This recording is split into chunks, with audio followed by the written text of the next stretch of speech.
안녕하십니까? 팩트리포터입니다. 칼빈소총, 박격포, 로켓포. 이것들은 1인당 국민소득 290달러이던 시절 1971년 한국이 처음 자체 생산한 무기들입니다.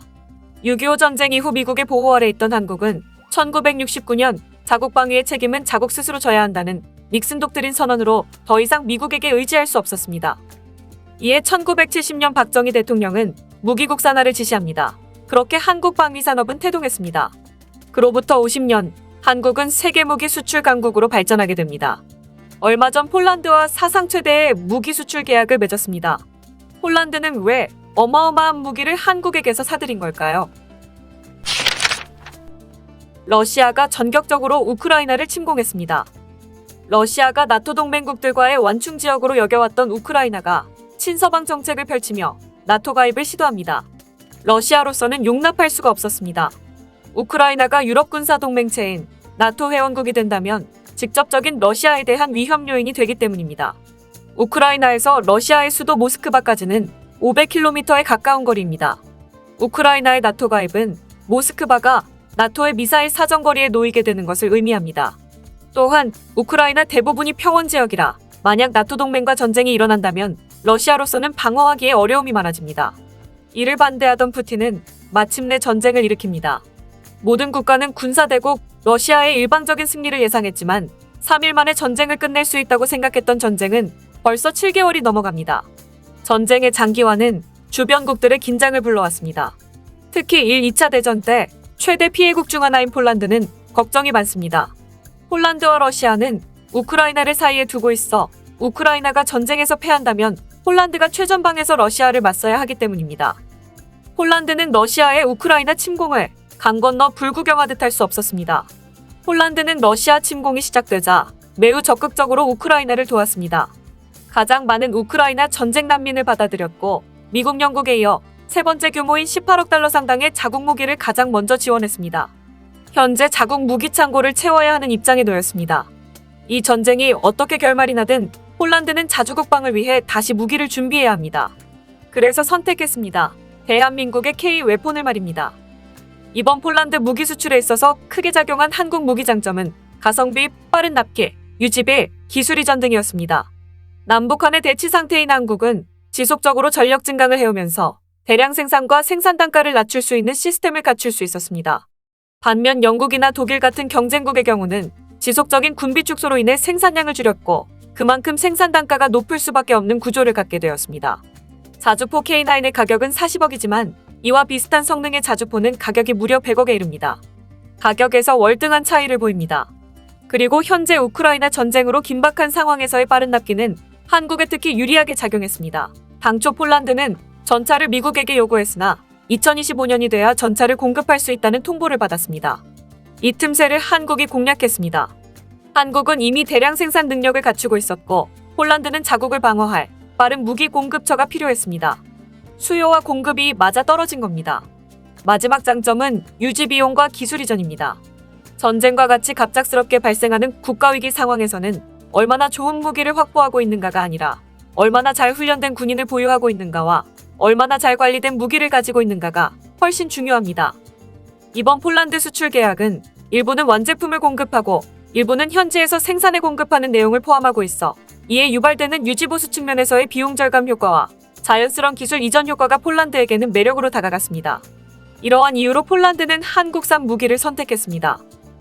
폴란드는 지난 7월 27일 K2 전차, K9 자주포, FA-50 경공격기 등 한국산 무기 3종을 대거 사들이는 기본 계약을 체결했습니다. 그 규모가 대단합니다. K2 전차 980대, K9 자주포 670문, FA-50 48대 등으로 한국 방산 수출 사상 최대 규모입니다. 1차 계약 규모만 10조 원대, 사업 규모는 총 25조 8천억 원 수준이고 탄약 운반 장갑차, 지원 전차, 탄약 등을 포함하면 총 규모는 40조 원 이상으로 알려집니다. 드디어 9월 26일에 1차분 7조 6천억의 이행 계약을 마쳤습니다. K-팝, K-드라마, K-푸드가 세계를 휩쓸고 있는 지금 K-웨폰까지 세계 무기 시장에서 호평을 받으며 폴란드와의 대규모 계약이 성사되자 세계 방산 시장에서 한국의 경쟁 상대인 중국으로서는 심기가 편하지 않은 듯합니다. 중국의 관영 매체들은 한국이 영국, 호주, 인도, 이집트 등에 무기를 수출했다는 소식을 꾸준히 보도해왔는데 이번 폴란드 수출에 대해서도 앞다투어 보도했습니다. 관영 매체 환구시보는 최근 한국이 서명한 폴란드와의 획기적인 무기 거래는 한국의 야심찬 해외 무기 판매 계획의 초석이며 K9 자주포는 한국이 수출하는 가장 중요한 무기 및 장비 중 하나가 되었는데 최대 사거리가 40km가 넘고 사격 정확도, 응답 시간, 자동 화면에서 세계 최고 수준이다 라고 보도했습니다. 그런데 잊지 않고 한마디 더 합니다. 미국의 기술과 부품에 대한 의존도가 높은 한국의 무기 판매는 미국의 이익이 될 수 있다고 덧붙였습니다. 관영 매체 소우는 한국은 아시아에서 유일하게 나토 회원국의 무기를 수출하는 국가가 되었으며 세계 군사 산업에서 미국의 영향력을 고려할 때 한국의 군사 장비는 미국만큼 정교하지는 않더라도 프랑스, 독일, 영국과 같은 다른 무기 수출국과 경쟁하기에 충분하다. 그러나 결국 미국에는 미치지 못할 것이라고 전했습니다. 역시 관영 매체인 신화통신망은 무기 수출국으로서 한국의 성공은 남북대치로 독자적인 방위 산업을 육성해왔으며 철강, 자동차, 조선, 반도체 등의 산업의 발달로 무기 생산 시스템이 갖추어져 있고 미국과의 동맹으로 선진 기술을 이용할 수 있는 장점이 있어 무기 수출 강국으로 태어나는 것은 당연한 결과이다 라고 보도했습니다. 그러나 한국은 중국과 일본 사이에 낀 지정학적 요인과 핵무장한 북한과의 대치로 진정한 강대국은 될 수 없을 것이다 라고 논평했습니다. 대부분의 중국 언론은 이번 폴란드와의 무기 공급 계약에 대해 놀라워하며 한국 방산의 우수성을 인정하면서도 사돈이 땅을 사서 배가 아픈 듯 한국이 미국에게 돈 벌게 해준다. 한국은 강대국이 될 수 없다는 등의 말을 빼놓지 않고 기사 말미에 넣었습니다. 한국의 방산 무기의 성공 사실을 부정할 수는 없고 조금의 흠이라도 잡고 싶은 모양새입니다. 그럼 중국 네티즌들은 어떤 시각으로 폴란드 무기 수출을 보는지 댓글 몇 가지 보겠습니다. 이건 절대적으로 한국 방산산업의 승리라고 할 수 있어. 폴란드하고 미국 관계 좋잖아. 왜 미국 전투기 안 사? 미국 거 못 사면 프랑스 거라도 사던가. 한국 거 사는 건 무슨 꿍꿍이지? 무기 거래는 그냥 장비만 사고 파는 게 아니야. 정치적인 경쟁이야. 한국은 뭐든 잘 파네. 중국도 분발해야 해. 수출 많이 해서 우리도 외화 좀 벌자. 한국 K9 자주포는 세계적인 명품이야. 인정할 건 인정해야지. 대부분의 부품은 미국 거고 나머지는 여기저기서 갖고 와서 나토 기준에 맞춰서 만든 거야. 아예 미국에서 사. 싸고 손해보고 미칠 거면 한국의 K9 자주포, K2 탱크, 연습용 전투기, 세종대왕호 이지스함은 이건 기본적으로 조립품이야. 껍데기만 한국 거지. 사람들이 한국 거는 조립품이라고 하는데 난 안 믿어. 한국도 만들 줄 알거든.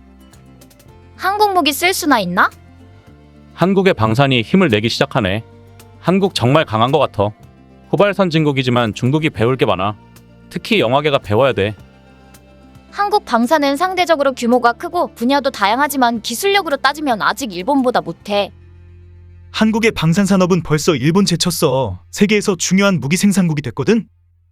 폴란드도 알고 한국도 아는데 한국이 폴란드 전투기를 산다는 건 조금도 이상하지 않거든? 그런데 폴란드가 한국 거를 산다고? 헐, 세상 많이 변했네. 우리 무기는 왜 인기가 없는 거야? 한류가 세계를 휩쓸어 문화선진국으로 위상이 높아지고 한국 방산 무기가 세계 무기 시장에서 호평을 받아 방산 선진국으로 또 한 번 명성을 떨치는 것은 분명 좋은 일입니다. 하지만 전쟁으로 고향을 떠난 우크라이나 난민들과 푸틴의 동원령에 의해 하루아침에 가족과 이별하고 전장에 나서는 러시아 젊은이들을 생각하면 마냥 좋아만 할 수 없을 것 같습니다. 하루빨리 우크라이나 전쟁이 종식되어 모두 전쟁 전 일상으로 돌아갈 수 있었으면 좋겠다는 생각으로 마음이 무겁습니다. 시청해주셔서 감사합니다.